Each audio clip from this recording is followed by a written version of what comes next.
Teenage Mutant Ninja Turtles issue number 8 by Mirage Comics. So this issue came out in July 1986. And this is actually a crossover issue.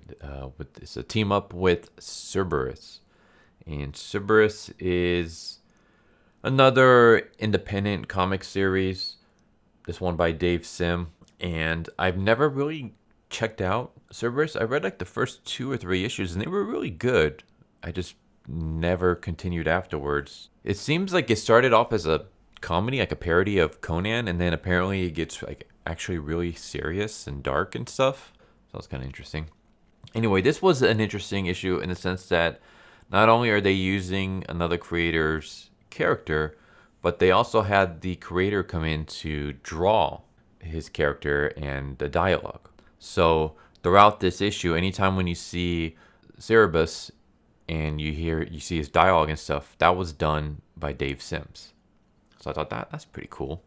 So yeah, this is also the very first appearance of Rennet. Rennet, who is the mistress of all time. She appeared in the 2003 cartoon, and she also appeared in the CGI. I think she became Michelangelo's girlfriend in that one. So I don't know how her personality is going to be in here, but yeah, let's get right into it. So yeah, we have Rennet, her very first appearance. She is the apprentice of the Time Lord, Simultaneous. I thought that was kind of interesting name. And there is this scepter, which allows anyone who wields it to be able to go to any point in time and any destination.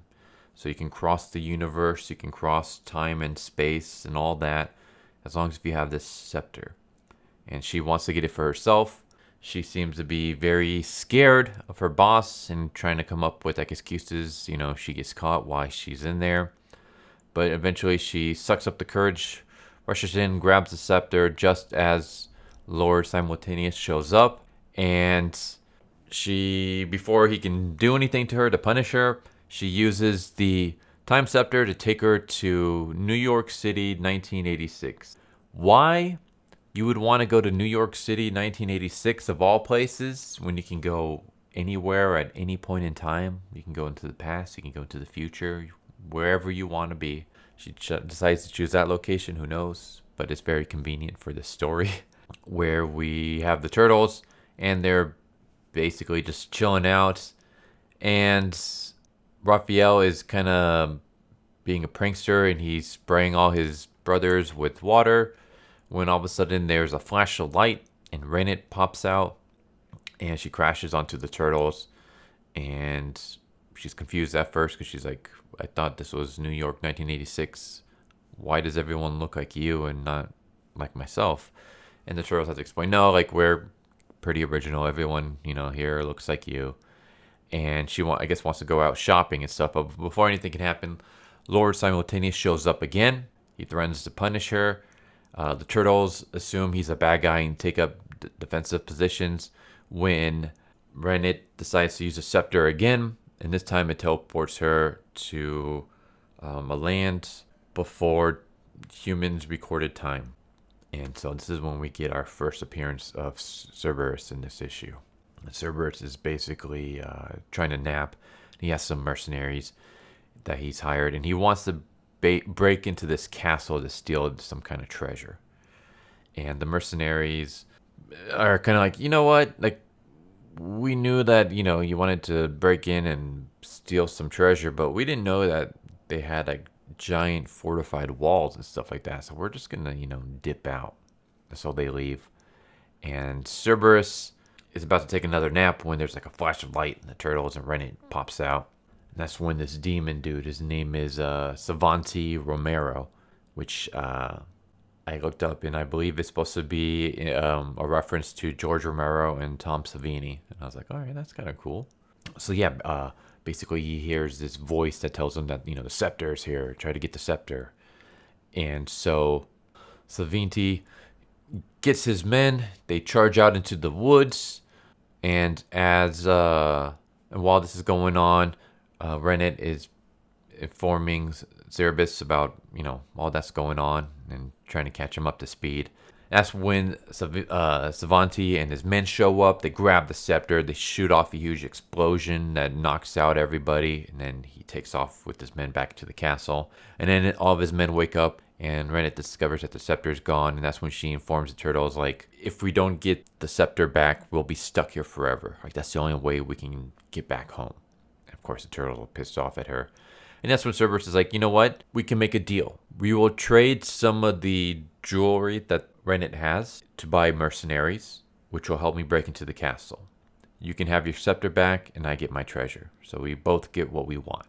And so we cut to this flea bottom of a place where everyone at the bar is just kind of staring at the turtles and Rennet while she's getting drunk.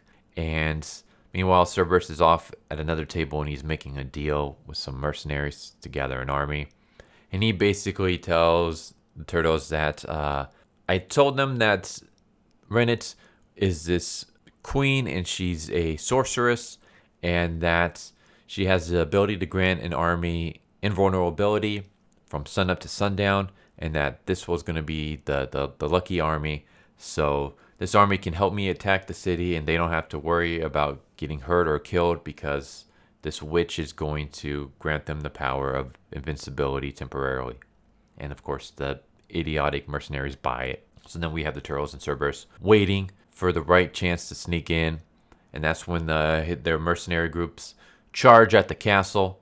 Meanwhile, as the mercenary groups are charging the castle, the turtles and Cerberus and Rennet are sneaking on the other side, and they're climbing up the city walls. And Savante is messing around with the scepter, and he tells them, like, don't worry about the men charging, because all these great warriors that I've killed, I've buried their bones out in the fields outside the castle. Did you ever think that was strange? And his lieutenant or whatever is like, yeah, that was pretty strange. Why'd you do that? He's like, because I can summon them to life and have them fight for me. So then we get this scene that's straight out of Army of Darkness, in a sense, where he uses his scepter to bring back the dead. So we have these dead skeletal warriors show up and they're fighting the mercenary group. Meanwhile, the turtles are they've snuck inside the castle and they're storming through and they're sneaking their way to where the treasure's at. Till eventually they come across some guards and Raphael busts down the door and he yells out, "Let's go!" Which draws everybody's attention. And yeah, we got a fight scene with the turtles fighting inside the castle with Cerberus. Meanwhile, the mercenary group is fighting the army of the dead outside. And that's when they discover that Cerberus lied to them and that they're not invulnerable and that they can be slaughtered and it's time for us to run away. But they've already done their job. They've already created a diversion. And Cerberus and the turtles break in and they start trying to fight Savante and his men. But Savante quickly overpowers them. And it looks like, all right, this is the end for them when Lord Simultaneous shows up. And we find out that Lord Simultaneous has actually transformed Savante and banished him to this time period. So there's like a history between these two. And Savante tries to fight Lord Simultaneous, and he uses his wand to like blast him multiple times. When Lord Simultaneous is like, are you done? Like, that scepter doesn't really hold all that much power. Like, this is a new generation. We have technology nowadays, and he pulls back his sleeve and reveals a watch, and this is basically the digital cosmic quartz. So this is actually the true power of being able to teleport time and space. This is watch, not the scepter. So he snaps Zamtini away, then he frees the turtles and sends them back to New York, 1986. He sends Cerberus back. He lets Cerberus go, but not before giving Cerberus the treasure that he wanted. And then he takes Rennet back and basically chains her up and has her dust all of his books and things like that. And that's how it ends. So looks like Lord Simultaneous is not necessarily a bad dude. And yeah, all's well that ends well, I guess. That was the end of the issue. I thought this was pretty good. Nice little interesting one-shot. It was nice to see Cerebus. Like, I know I've only read like the first 3 or so issues, so I'm not really a big Cerebus fan. But that's just because, I've never had a chance to fully read everything from Cerebus. What I read, I enjoyed. But it it was nice to see him in this. It was very cool that they actually got the creator to draw all the panels that showed Cerebus and all his dialogue and stuff like that. So yeah, anytime when you see Cerebus in this issue, and anytime when you see Cerebus talking and stuff like that, or his thoughts, that was all done by the original creator. And I thought that's pretty cool. But yeah, I like the artwork like always. I like the story. This was a nice little one-shot. I'm gonna guess that Remnant comes back later on, because I mean she does show up in the 2003 and CGI TV series. I'm assuming she has a bigger role than just this one issue. I'm surprised that Cerebus never showed up in any of the cartoon series. I know obviously they don't own the rights to him, but I mean Usagi shows up in the TV series, and he shows up in the CGI show, and they've had him show up in the comics, and he's had like toys and stuff like that. You would think that they would be able to cut a deal with David Sims to get Cerebus to show up, you know, in the TV series, and, you know, have action figures of him and stuff like that. Like, that would be pretty cool. But it just never happened for some reason. Even though when it comes to like reprints and stuff like that and volumes of this issue, David Sims has constantly given his approval to use it. Yeah, I guess, was it Peter Laird? They actually redid this issue without Cerebus in it because they were scared that David Sim wouldn't give them permission to use this, you know, Cerebus appearance in, you know, future reprints and stuff like that and collections. But he said, yeah, go for it, go ahead. And even IDW wanted to do reprints and stuff like that and collections of the old comics, he once again was like, yeah, go for it. So he seems to be someone who's like willing to allow the Turtles to use his character. So I'm surprised they never asked him like, hey, would it be cool if we like used you in a future episode? Would it be cool if we made action figures of your guy to go along with the Turtles and stuff like that? Obviously we'll give you a cut of the profits and stuff like that. I think he would be down for it, but who knows. But yeah, I enjoy this. Like I said before, I have yet to come across an issue that I've disliked. I've enjoyed every issue so far. I would say the worst issue so far would have gone like a 7 out of 10, and that's really good. This issue I would give this issue an 8 out of 10. It was nice and cool. Like, I liked it. I don't know if this is gonna be the very first series that's gonna get a 10 out of 10 from me. Assuming every issue holds up till the very end, this could be the first time I've ever gone and given an overall volume a 10 out of 10. I've never given anything a 10 out of 10. Even my favorite series of all time doesn't get a 10 out of 10. So this can be it. I mean, we'll see. It depends. We are 8 issues in of the mainline story, and then we have a few of the spin-off, you know, the micro series and the Turtle Adventures and stuff. And so far, every issue has been really good. But there is like 60-something issues, so we'll see. We're only issue 8 out of 60-something. But so far, they've been 8 awesome issues. There hasn't been a moment yet that I'm like, this issue kind of crap the bed. Every issue's been really good. So let's see if this continues to hold up. And yeah, I'm really looking forward to the next issue. I've been having a blast doing these. Hopefully you guys are enjoying watching. I'm doing a whole batch of these recordings before I upload them. So at the time of this recording, I still haven't uploaded the issue 1. So whether this series actually does good viewer count wise and engagement and all that stuff, I won't know.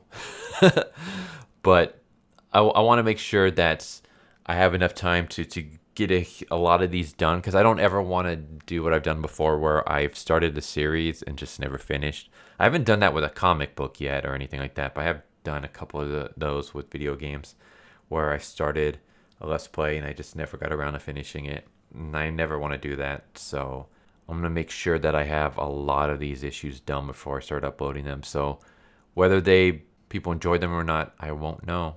Fingers crossed. Anyways, I'm just rambling at this point. Great series, great issue so far. Love it. Here's hoping that it continues to be awesome.